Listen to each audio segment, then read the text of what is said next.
स्वागत है दोस्तों आपका ऑफिशियल बोर्ड के इस यूट्यूब चैनल में। और आज हम आपको बताने वाले हैं कि आपकी जो सीरीज चल रही थी 15 डेज कंप्लीट सिलेबस सीरीज, तो उसका आज डे 1 है, जिसमें हम पढ़ेंगे क्लास 12 के चैप्टर नंबर 1 वैद्युत विभव तथा क्षेत्र के बारे में, जो कि इम्पोर्टेंट जितने भी आपकी परिभाषाएं हम आपको आज वो सभी पढ़ाएंगे। तो देखिए आप क्या पढ़ने वाले हैं आज के इसमें। तो पहली हेडिंग जो है वो होता है आपका कूलाम का नियम। तो आप इसमें लिखेंगे, इस नियम के अनुसार कोई दो बिंदु आवेशों के बीच लगने वाला आकर्षण या प्रतिकर्षण बल। देखिए, अगर आवेश सजातीय होंगे तो उनके बीच प्रतिकर्षण होगा, और अगर आवेश विजातीय होंगे, मान लीजिए यहाँ पर माइनस क्यू आवेश है, यहाँ पर भी माइनस क्यू आवेश है, तो ये समान जाति के हैं, इसीलिए इन्हें क्या बोलते हैं, सजातीय आवेश बोलते हैं। तो इनके बीच प्रतिकर्षण मतलब ये एक दूसरे से दूर हटने का प्रयास करेंगे। और अगर यहाँ पर मान लीजिए एक प्लस क्यू आवेश है और एक माइनस क्यू आवेश है, तो ये सदैव एक दूसरे के पास आने का मतलब आकर्षण होगा। विजातीय आवेशों में हमेशा आकर्षण होता है और सजातीय आवेशों में हमेशा प्रतिकर्षण होता है। ठीक है। और आवेशों के बीच लगने वाला आकर्षण या प्रतिकर्षण बल, दोनों आवेश, ये जो दोनों आवेश हैं, इन दोनों आवेशों के गुणनफल के अनुक्रमानुपाती तथा उनकी बीच की दूरी, इनकी बीच की दूरी हम मान ले रहे हैं आर, इनकी बीच की दूरी आर के वर्ग का मतलब स्क्वायर, वर्ग के व्युत्क्रमानुपाती होते हैं। व्युत्क्रमानुपाती सुन लीजिए इधर, अगर व्युत्क्रमानुपाती बोले तो आपको एक बटे में नीचे लिखना होता है, जैसे ये है ना। और अगर बोले समानुपाती या अनुक्रमानुपाती तो वो डायरेक्टली प्रोपोर्शनल होता है, जैसे Q1 गुणे Q2। ठीक है। तो अभी आप देख सकते हैं कि इसमें जैसे कि आपको इसमें दिखाया जा रहा है, तो उसने पहली हेडिंग क्या कही है कि जो बल होता है वो दोनों आवेशों के गुणनफल के अनुक्रमानुपाती होता है। तो ये देखिए डायरेक्टली प्रोपोर्शनल होता है बल Q1 व Q2 के। तथा दूसरी देखिए, दूसरी बात उसने कही है यहाँ से कि तथा उनके बीच की दूरी के वर्ग के, इनके बीच की दूरी आर मान ली हमने, और उनके बीच की दूरी आर के वर्ग मतलब स्क्वायर के व्युत्क्रमानुपाती होता है। ठीक है। तो हमने इनको समीकरण 1 व 2 नाम दे दिया, और अब हम इधर आएंगे और इधर हम देखेंगे समीकरण 1 व 2 से। तो यहाँ पर देख लीजिए, यहाँ पर हम आपको बताना चाहते हैं एफ बराबर, जब इससे हम देखेंगे, इसका इससे गुणा कराएंगे इसके साथ, तो ये Q1 Q2 ऊपर चला जाएगा और ये आ जाएगा F proportional Q1 Q2 upon R square. तो ये आ जाएगा एफ इक्वल टू, जब भी ये समानुपाती का चिन्ह हटता है, जब भी समानुपाती का चिन्ह होता है तो कोई ना कोई नियतांक आता है, कोई ना कोई नियतांक आता है। तो यहाँ पर हमारा नियतांक क्या आया है, के आया है। के है निर्वात की विद्युतशीलता, है ना, निर्वात की विद्युतशीलता। और के का मान होता है 1/4πε0। ठीक है, ओके। जहाँ के का मान क्या होता है 1/4πε0, और एक चीज और, 1/4πε0 का मान होता है 9 गुणे 10⁹ 9 गुणे 10⁹ 9। अब देख लेते हैं अपना दूसरा टॉपिक। तो अपना दूसरा टॉपिक है, अब इसी के आधार पर हम एक क्वेश्चन को प्रैक्टिस करने वाले हैं। देख लीजिए क्वेश्चन क्या है वो। यदि दो आवेशों के बीच की दूरी आधी कर दी जाए तो उन पर लगने वाले बल पर क्या प्रभाव पड़ेगा। क्वेश्चन आपका ये रहा कि यदि दो आवेशों के बीच की दूरी आधी कर दी जाए तो उन पर लगने वाले बल पर क्या प्रभाव पड़ेगा। मतलब इसका मतलब ये बोल रहा है कि जो आर है, तो आर को हम क्या करते हैं, आर का मान हम करते हैं R/2, क्योंकि आधा करने का मतलब, जैसे मान लीजिए हमें 10 का आधा करना है, तो 10 का आधा करने का मतलब 10 को 2 से भाग दे दो तो क्या आ जाता है, 5 आ जाता है, मतलब 10 का आधा आ जाता है। इसीलिए अगर किसी भी चीज को आपको आधा करना है तो उसमें 2 से भाग दे दो या 1/2 से गुणा करा दीजिए, तो वो वस्तु आधी हो जाती है। चलिए देखते हैं। जैसे कि हम लोग जानते हैं, वी नो दैट कि एफ जो है व्युत्क्रमानुपाती होता है, एफ जो है व्युत्क्रमानुपाती होता है आर स्क्वायर के। तो हमें आर का मान यहाँ पे कितना दिया है, हमें आर का मान दिया है R/2, तो बस आर की जगह हम R/2 रखेंगे। तो एफ व्युत्क्रमानुपाती 1/r r/2 और इस r का स्क्वायर है तो पूरे का स्क्वायर हम कर देंगे, तो f प्रोपोर्शनल हो जाएगा r/r²। r का स्क्वायर स्क्वायर होगा और 2 का स्क्वायर 4 होता है, तो r²/4। और ये आपको पता है इधर हैशटैग में ये पॉइंट लिखा हुआ है, इंपॉर्टेंट पॉइंट, कि बटे का बटा कहाँ जाता है, बटे का बटा जाता है, ये 4 जो है वो ऊपर चला जाएगा, बटे का बटा कहाँ जाता है, ऊपर जाता है, तो ये हमने बटा लिया ऊपर, तो आपको पता लग गया बल जो है 4 गुना हो जाएगा, बल 4 गुना हो जाएगा। कितना हो जाएगा, 4 गुना हो जाएगा। ये सबसे शॉर्ट मेथड है जो कि आपको जो है एग्जाम में ज़्यादा देर भी नहीं लगाएगा और आपको समझ में भी आ जाएगा जल्दी। अगर आप भूल भी जाते हैं बाई चांस तो आपको बस इतना याद रखना है, ये आपको अगर ये याद होगा तो आप निकाल लेंगे कैसे भी। ठीक है, चलिए आप चलते हैं हम अपना नेक्स्ट पॉइंट की तरफ। तो अब ये बहुत ही इंपॉर्टेंट, ये जो चीज़ है ना, ये बहुत इंपॉर्टेंट है। तो पूछता है विद्युत क्षेत्र की तीव्रता, ठीक है, का मात्रक एवं विमा, ये भी बहुत इंपॉर्टेंट है इसके। तो चलिए देखते हैं विद्युत क्षेत्र की विमा क्या होती है। इससे पहले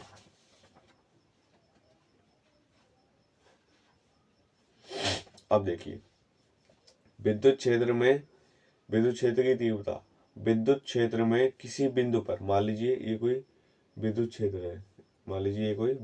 क्षेत्र है, ठीक है, हमने मान लिया, और इसमें हमने यहाँ पर रख दिया +Q0 आवेश। विद्युत क्षेत्र के किसी बिंदु पर रखे धन परीक्षण आवेश Q0 मतलब धन परीक्षण आवेश का मतलब जो भी हम प्रयोग करने के लिए जिस आवेश को यूज करते हैं उसे बोलते हैं धन परीक्षण आवेश। परीक्षण मतलब क्या होता है, प्रयोग के लिए यूज करते हैं ना, पता लगाने के लिए किसी चीज का। पर लगने वाले बल मतलब अब आपको पता है विद्युत क्षेत्र कब उत्पन्न होता है, जब कोई और आवेश हो, मान लीजिए Q+Q आवेश है, इसके आसपास आपको पता है विद्युत क्षेत्र उत्पन्न होगा। जब इसके आसपास विद्युत क्षेत्र उत्पन्न होगा, इस पर हमने लगा दिया +Q आवेश, तो इस पर एक बल लगेगा, और वो बल कौन सा होगा, प्रतिकर्षण होगा। हमने माना है प्लस, हो सकता है यहाँ पर माइनस भी हो, तो वो यहाँ पर कौन सा प्रतिकर्षण बल लगेगा, है ना, ये दूर करने का प्रयास करेगा इसको। तो इस पर वही कह रहा है कि इस पर लगने वाला बल को विद्युत क्षेत्र की तीव्रता कहते हैं। मतलब ये देखिए, E = F/Q0, विद्युत क्षेत्र की तीव्रता आवेश पर लगने वाले बल का अनुपात होती है ना। ये आगे देखिए आपका फार्मूला, और इसकी विमा होती है mL/t - 2, ये तो बल की विमा होती है, और Q की विमा होती है A और T। क्या होती है, A और T होती है। तो यहाँ से आपको निकल जाएगा, ये ऊपर जाएंगे तो ये माइनस की घात बना लेंगे। तो देखिए m, उसके बाद L, T की -2 है ये, और एक यहाँ की प्लस की, तो ये भी ऊपर जाएगी तो ये भी माइनस की हो जाएगी, -1, तो ये बन जाएगी mL/t - 3, और एक यहाँ पर +1 है और ये ऊपर जाएगी तो माइनस की हो जाएगी, तो ये हो जाएगी A-1। ठीक है, उसके बाद हम आपको बताएं इसका मात्रक होता है न्यूटन प्रति कूलाम। ओके, तो चलिए अगले टॉपिक पर हम चलते हैं। और ये तो बहुत ही इंपॉर्टेंट टॉपिक है, इससे आप मतलब ये जितने भी आपको हम बता रहे हैं ये सभी इतने इंपॉर्टेंट हैं कि आप किसी को भी छोड़ नहीं सकते हैं, क्योंकि जो है आपको फिर पता नहीं रहेगा कि आप जो है क्या पढ़ रहे हैं। और इससे कभी कभी न्यूमेरिकल भी आ जाता है, जैसे कि ये आपका विद्युत द्विध्रुव आघूर्ण है, इससे कभी कभार न्यूमेरिकल भी पूछ देता है, जैसे कि विद्युत द्विध्रुव आघूर्ण। आइए समझते हैं कि विद्युत द्विध्रुव आघूर्ण क्या होता है। पहले तो द्विध्रुव आघूर्ण समझ लीजिए, कभी कभी द्विध्रुव आघूर्ण भी पूछ लेता है। द्विध्रुव आघूर्ण होता है, इसकी परिभाषा होती है, अगर आपने नहीं लिखा है अभी तक तो लिख लीजिए, दो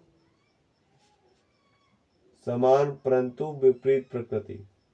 मतलब जैसे अगर ये 1 कूलम का आवेश है तो ये भी 1 कूलम का ही होना चाहिए, बट ये माइनस का होना चाहिए और ये प्लस का होना चाहिए। एक दूसरे से अल्पतम दूरी 2l पर रखे हो। अल्पतम दूरी हमने कितनी मानी है, 2l मानी है, और इनके बीच का केंद्र क्या हो, O मान सकते हैं। और जब ये 2 है पूरी, तो L से इधर कितनी हो जाएगी, L हो जाएगी सिर्फ, O से इधर, और O से इधर वाली भी L हो जाएगी, तभी तो हमने इसको 2l माना पूरी को। तो ये जो संरचना बनती है ना, इसी को बोलते हैं वैद्युत द्विध्रुव। तो वैद्युत द्विध्रुव का अब हमें आघूर्ण निकालना है, ठीक है, तो निकालते हैं। देखिए क्या होती है इसकी परिभाषा।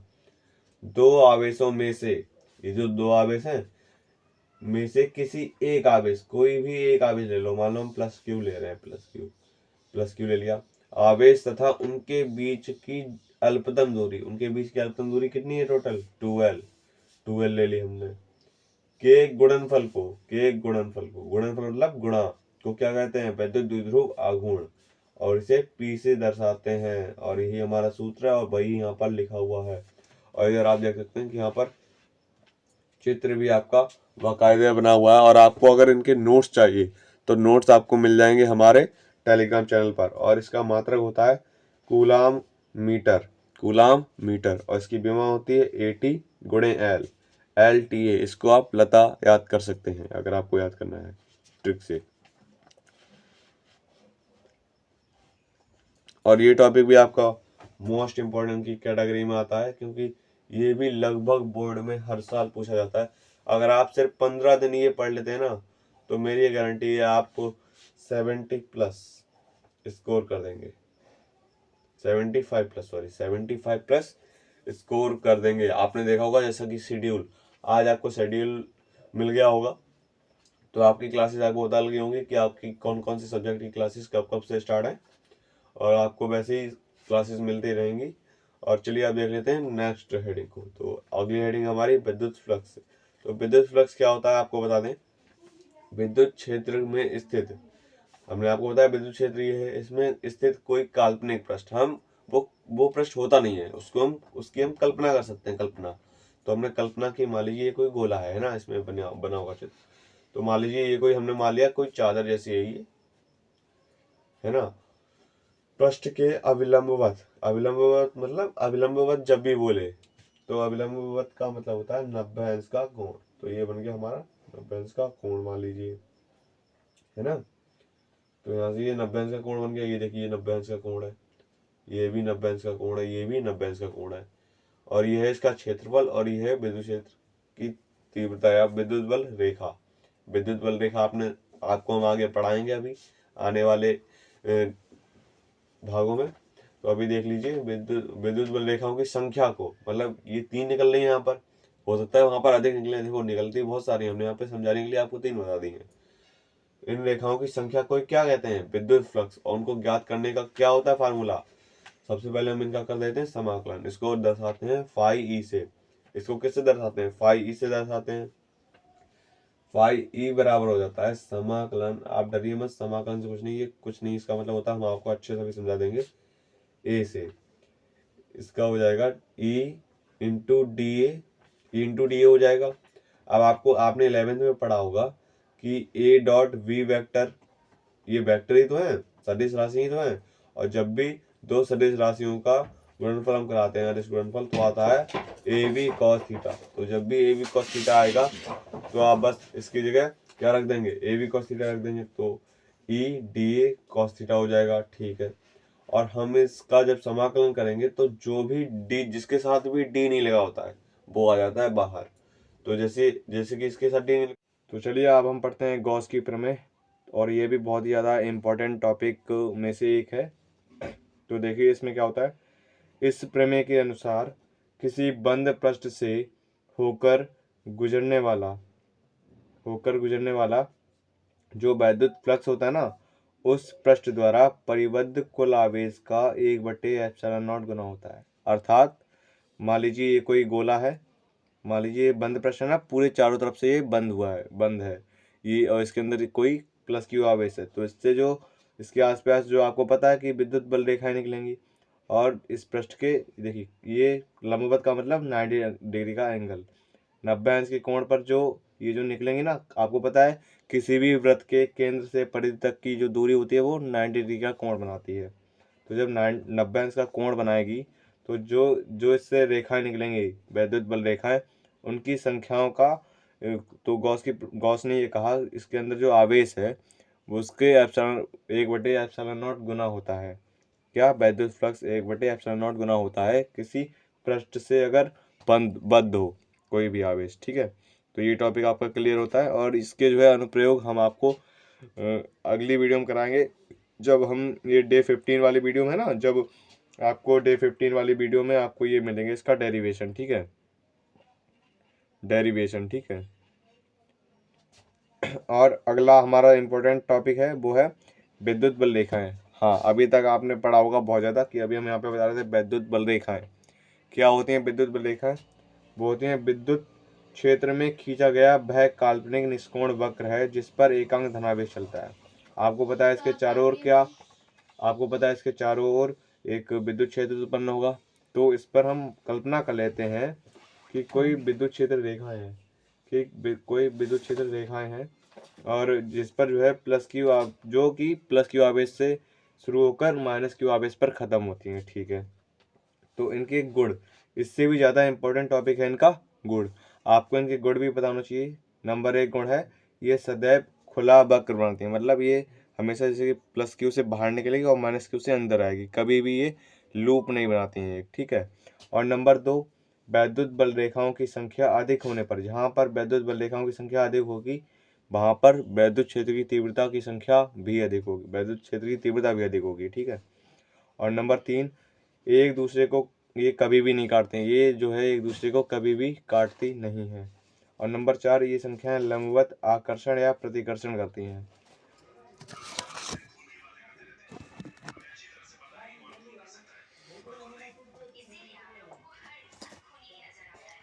ओके, सो हमारा अब नेक्स्ट क्वेश्चन आएगा कि जो है अब हम पढ़ेंगे उस विद्युत क्षेत्र की तीव्रता ज्ञात करो जो 0.001 मिलीग्राम द्रव्यमान की एक तेल की बूंद पर, जिस पर 3 इलेक्ट्रॉन का आवेश है, संतुलित कर सके। और ये क्वेश्चन जो है ना वो बहुत ही ज़्यादा इम्पोर्टेंट मार्क कर लीजिएगा, क्योंकि ये बोर्ड में आने के इसके चांसेस हैं। इस बार 2025 के बोर्ड में आने के इसके लगभग 75% चांसेस हैं। ओके, तो इसको आपको हल कैसे करना है, इसमें आपको हम ट्रिक भी बताएंगे। जैसे कि आप बोर्ड में अगर आपको कोई न्यूमेरिकल नहीं आ रहा है, अगर आपको कोई भी न्यूमेरिकल बोर्ड में नहीं आ रहा है, तो आप उसमें अगर 5 नंबर का न्यूमेरिकल है तो 5 में से कम आपको 3 मिल ही जाएंगे। आपको क्या करना है, अगर आपको न्यूमेरिकल नहीं आ रहा है तो आपको बस प्रश्नानुसार और कॉमा दिया है ऐसा लिख करके उसके बाद आपको जो दिया है बस वो उतार दो, जो दिया है उसे उतार दो। और अगर आप उसमें थोड़ा बहुत सूत्र अगर आपको पता है तो आप वो सूत्र लिख दो। पहली बात तो अगर आपको सूत्र पता हो तो आप हल ही कर देंगे, है ना। अगर सूत्र भी आपको नहीं पता है तो कुछ भी ऐसे करके लिख दीजिएगा, आपको नंबर 5 में से 3 तो लगभग मिल ही जाएंगे। ठीक है, तो चलिए देख लेते हैं इसका हल कैसे होगा। तो यहाँ पर दिया क्या है आप देख लीजिए, यहाँ पर दे रखा है हमें द्रव्यमान, और द्रव्यमान को हम एम से प्रदर्शित करते हैं। एम मतलब द्रव्यमान मतलब मास, मास मीन्स होता है वजन, द्रव्यमान। ठीक है, तो एम बराबर हमें दे रखा है 0.001 mg। तो अब इधर दीजिए, देखिए हैशटैग पॉइंट की तरफ, हैशटैग पॉइंट की तरफ देख लीजिए। अगर आपको कहीं पर ये दे रखा है कि आपको 1 मिलीग्राम को आपको ग्राम में चेंज करना है, सिर्फ ग्राम में चेंज करना है। तो इधर देख लीजिए, ये 3 का पहाड़ा होता है, -3, 6, -9, -12 है ना, पीको में -12 आता है। तो इसमें हमें गुणा करना पड़ेगा 10 पे घात -3 से, तो ये ग्राम में बदल जाएगा। ठीक है, तो हमने यहाँ से ग्राम में बदला। अब आपको पता है हमें ग्राम से भी किस में बदलना है, केजी में। और जब ग्राम से केजी में बदलेंगे तो हमें 10 की पावर -3 से और गुणा करना पड़ेगा। तो जब हमने इसमें 10 की घात -3 से और गुणा किया तो हमारा टोटल यहाँ पे बन गया हमारा 0.001 गुणे 10 पे घात -6 kg, है ना। अब हमें जो है मानक रूप में क्योंकि लिखना होता है छोटे से छोटे रूप में, तो हमें इस पॉइंट को सरल से सरल रूप में, तो इस पॉइंट को हमें इधर 3 अंक इधर खिसकाएंगे। और सुन लीजिए, जब भी पॉइंट इधर बढ़ेगा, इस साइड को उल्टे हाथ की तरफ बढ़ता है जब भी पॉइंट, तो मतलब प्लस की घात होती है, प्लस की घात से गुणा होता है। और जब भी इधर सीधे हाथ की तरफ आता है तो माइनस की घात होती है। जैसे कि अगर ये लिखा हुआ है 0.001 और ये लिखा हुआ है, अगर आपको इधर एक जीरो बढ़ा लेना है और इस पे लिखा हुआ है 10 पे घात -6, अगर आपको इधर लेके आना है ना ये, तो आपको क्या करना पड़ेगा, आपको जो है इसमें 10 की घात 0.001 अगर आपको ऐसे करना है तो आपको इसमें 10 की घात +10 से, अब तो प्लस कर देंगे ना क्योंकि उल्टे हाथ की तरफ बढ़ रहा है ये, तो इसमें हम +1 से क्या कर देंगे, गुणा। तो +1 से जब गुणा करेंगे तो यहाँ पे आ जाएगा 001 गुणे 10⁻⁻5। वैसे यहाँ पर अब हम क्योंकि इधर सीधे हाथ की तरफ बढ़ा रहे हैं तो माइनस की 3 घात से गुणा करेंगे। -3 घात से जब गुणा करेंगे तो ये जो है ये हो जाएगा आपका 9। 1 गुणे 10⁻⁻9 kg। ठीक है, ये निकल गया। और हमें क्या दे रखा है, अभी तक देखिए हमें 3 इलेक्ट्रॉन का क्या दे रखा है, आवेश। अब पता है आपको कि आवेश को Q से प्रदर्शित करते हैं, तो Q बराबर कितना दे रखा है, 3। और इलेक्ट्रॉन का मतलब क्या होता है, इलेक्ट्रॉन का मान होता है 1.6 गुणे 10⁻⁻19 है ना, कूलाम इतना होता है ना आवेश। तो चलिए इस पर हमने वही लिख लिया है, Q बराबर हमें दे रखा है 3 गुणे 1.6 गुणे 10⁻⁻3।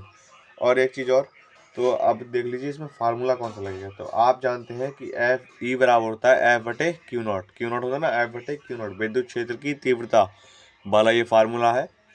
और आप ये भी जानते हैं कि F बराबर, आपने 11th में पढ़ा होगा कि F इक्वल होता है mg के। ये होता है गुरुत्वाकर्षण का एक नियम, जहाँ g जो है ग्रेविटेशनल फोर्स है, गुरुत्वाकर्षण बल है, और m उस किसी वस्तु का द्रव्यमान है, और F जो गुरुत्वाकर्षण द्वारा उस वस्तु के द्रव्यमान पर जो बल लग रहा है वो है। ठीक है, तो यहाँ पर हमें बल निकालना है, तो m हमें पता है m, और g का मान होता है 10।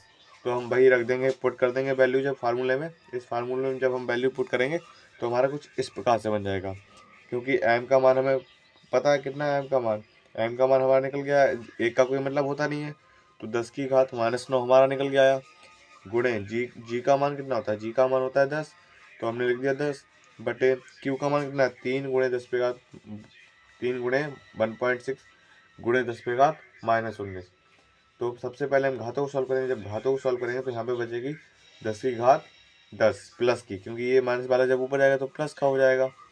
जब भी घातें बटे से ऊपर जाती हैं, मतलब बटे से ऊपर जाती हैं तो विपरीत हो जाती हैं, मतलब अगर नीचे माइनस की है तो ऊपर जाकर के प्लस हो जाएगी, और नीचे अगर प्लस की है तो ऊपर जाके माइनस हो जाएगी। तो ये माइनस की है तो ऊपर जाके हो जाएगी प्लस की, और प्लस माइनस आपस में घट जाएंगे, तो यहाँ पे घात बचेगी 10⁻10।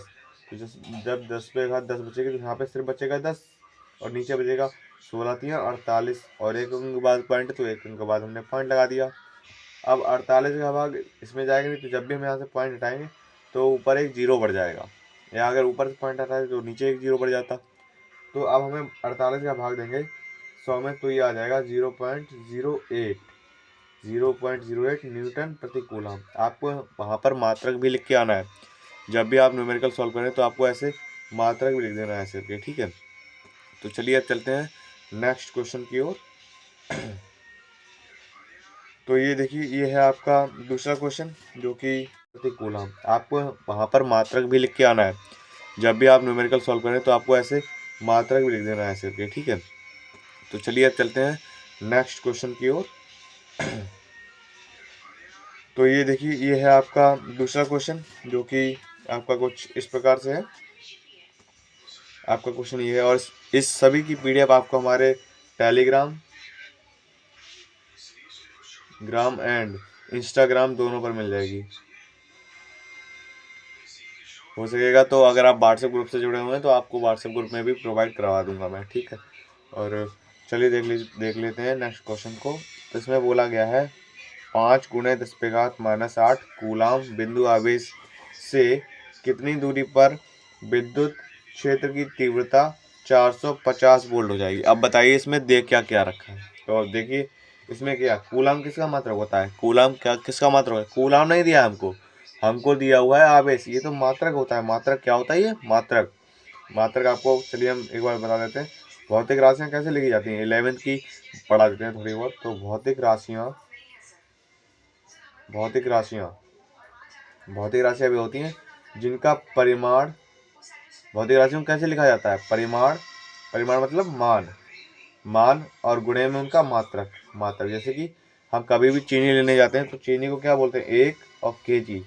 तो यहाँ पर एक जो है ना, एक उस वस्तु का मान है, जो भी हम लेने जाते हैं वो हमें चाहिए कि एक चाहिए ना, और क्या चाहिए, मात्रक उसका क्या है, केजी है। तो हम 1 केजी बोलते हैं, या 1 ग्राम बोलते हैं ना, या 100 ग्राम बोलते हैं ना, इसी प्रकार से। तो वैसे यहाँ पर कूलाम वो राशि नहीं है, भौतिक राशि नहीं है, वो उस भौतिक राशि का मात्रक है। कूलाम किसका मात्रक होता है, आवेश का। तो यहाँ पे हमें दे रखा है आवेश, कितना दे रखा है 5 गुणे 10 पे घात -8 कूलाम, है ना। और क्या दे रखा है, और हमें पूछा क्या, अच्छा इधर देखो, कितनी दूरी मतलब r पूछी हमसे, r, है ना। और कितनी दूरी पर तीव्रता कितनी हो जाएगी, विद्युत क्षेत्र की तीव्रता, मतलब E का मान दे रखा है हमें कितना, 450 वोल्ट प्रति मीटर। इससे आपको मात्रक भी क्लियर हो जाएंगे। विद्युत क्षेत्र की तीव्रता का मात्रक होता है वोल्ट प्रति मीटर, है ना, या न्यूटन मीटर स्क्वायर प्रति कूलाम, है ना। आपने पिछली वाली सीरीज में देखा होगा। तो देखिए आगे इसको कैसे सॉल्व करेंगे। जैसे कि हमने आपको बताया अभी कि हमें Q दे रखा है, E दे रखा है और R हमसे पूछा है। तो सूत्र आपको पता है कि सूत्र ये वाला हमारा लगेगा, विद्युत क्षेत्र की तीव्रता वाला, E = 1/4 pi epsilon not Q/r², है ना। ये एक बिंदु आवेश के कारण, ये किसका फॉर्मूला, एक बिंदु आवेश के कारण विद्युत क्षेत्र की तीव्रता E, है ना, E बोल देते हैं हम, ठीक है। तो ये आपको डेरिवेशन हम करवाएंगे आने वाली वीडियोस में, तब तक आप इसे याद रखिएगा। और तो देखिए तभी हम इसमें अब मान पुट कर देंगे। तो मान पुट करेंगे, E का मान है हमारा 450 और इसका मान होता है, देखिए 1/4 पाई एप्सिलॉन नॉट का मान पिछली वीडियो में आपने देखा होगा 9 गुणे 10 की पावर 9, है ना, ये होता है। तो 9 गुणे 10 पे घात 9 हमने ये रख दिया, गुणे हमारा Q जो कितना दे रखा था, Q हमारा दे रखा है 5 गुणे 10 पे घात 8, 5 गुणे 10 पे घात 8 दे रखा है। तो बटे r² हमें क्या निकालना है, r निकालना है, r² नहीं सिर्फ r, ये ध्यान रखना। तो अब हम इधर आ जाते हैं, इधर देखो 450 के बटे में हम 1 मान सकते हैं, 450 के बटे में हम 1 मान सकते हैं। इससे अब सबसे पहले घातों को सॉल्व करो। तो घातों को सॉल्व करेंगे तो यहाँ पे बचेगा 10 बचेगा, सिर्फ 10 पे घात 1 बचेगा 10 पे घात 1 का मतलब 10 है ना ओनली। तो 10 और ये जोड़ेंगे तो हो जाएगा 9 पन्ना 45, क्या हो जाएगा, इधर देखिए, अच्छा ये लिखा हुआ है आपका 450 बटे, हम इसके नीचे 1 मान सकते हैं। और ये दे रखा है देखिए इसका गुणा कराइए, 9 का गुणा 5 के साथ कराइए तो कितना हो जाएगा 45, है ना। और इससे ये घाट कट जाएगी, ये है 10 की घात -8 और ये 10 की घात 9, तो ये बच के रह जाएगी सिर्फ 10 रहेगा, 10 की पावर 1 रह जाएगी। 10 की पावर 1 का मतलब 10 होता है। तो इसमें हम सीधे 445 का गुणा 10 के साथ कराएंगे तो कितना आ जाएगा, 400 आ जाएगा। और ये r² है। तो अब आप सीधे लिख दे रहे हैं 450, है ना। जब भी हम किसी भी वस्तु का गुणा 10 के साथ या किसी भी जीरो वाले अंक के साथ कराते हैं तो उसमें एक जीरो बढ़ जाता है। जैसे 10 का गुणा 10 के साथ कराते हैं तो 10 में एक जीरो और बढ़ जाएगा, ये वाला, तो ये हो जाता है जाके 100। तो वैसे यहाँ पर 45 के गुणा जब हम 10 के साथ कराएंगे तो ये हो जाएगा 450 और 450 से 450 जाएगा कट। तो हम यहाँ से इधर गुणा कराएंगे, कैसे गुणा करा देते हैं हम, ठीक है, बराबर के निशान जब लगा हो। तो यहाँ पे अच्छा बचा क्या, यहाँ पे बचा 1 और यहाँ पर भी बचा 1, तो 1 एकम 1 और r² एकम r² एकम r² और 1 एकम 1, तो r² बराबर हमारा 1 आ गया। अब जब भी आपको पता है पाइथागोरस, अगर आपने प्रमेय पढ़ी होगी तो आपको पता है जब भी इधर से स्क्वायर हटता है, स्क्वायर बराबर के निशान के उधर जाकर के रूट बन जाता है। तो हम यहाँ से स्क्वायर हटाएंगे और उधर एक रूट चढ़ा देंगे। और 1 का वर्गमूल कितना होता है, 1 का वर्गमूल मतलब रूट कितना होता है, 1 ही होता है। तो इसका आंसर कितना आ जाएगा 1। यहाँ पर भी वही आपको दिया गया है। और ये टोटल नोट्स आपके व्हाट्सएप पर या फिर आपको अगर टेलीग्राम पर जुड़े हो तो आपको टेलीग्राम पर मिल जाएगा। धन्यवाद इस वीडियो को देखने के लिए। इस वीडियो में बस इतना ही, मिलते हैं अगली वीडियो के साथ। तब तक इस चैनल को सब्सक्राइब एंड इस वीडियो को लाइक और इस वीडियो को शेयर कर दीजिए अपने दोस्तों के साथ। जय हिंद।